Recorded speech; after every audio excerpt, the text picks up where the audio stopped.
Okay, so our given is x minus 4 times x minus 9. Now first, we need to find the product of the given binomials using the FOR method muna tayo. Okay, when we say f, x stands for first. So what is the first term here? X. Dito? Okay. Then, outside. X and negative 9. I-adapt natin na kapag subtraction, magiging negative na ang ating constant. Do you understand? Okay, this will become x, and this is negative 9. Next, inner. Yung 4. Negative 4 and x. So this will become negative 4 times positive x. And last term, negative 4, negative 9. Then after that, get the product. Okay, x times x. X squared. Negative 9 times x. Negative 9x. Negative 4 times x. Negative 4x. Negative 4x. And negative times negative. Positive. Positive.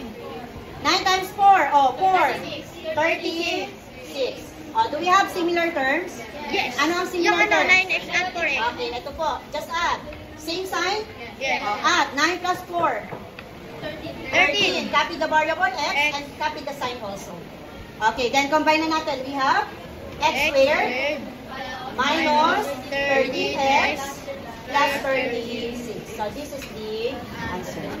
This time, gamitin natin si vertical method. Let us compare. Or what we call the vertical form. Same procedure. Okay, x minus 4 times x minus 9.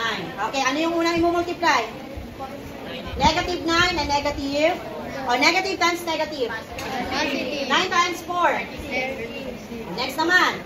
Negative 9 times positive x. Negative 9x. Proceed tayo dito. Positive x times negative 4.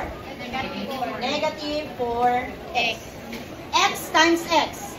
X squared. Then get the sum. 36. Same sign alike. Same. Add or subtract. Add. 9 plus 4.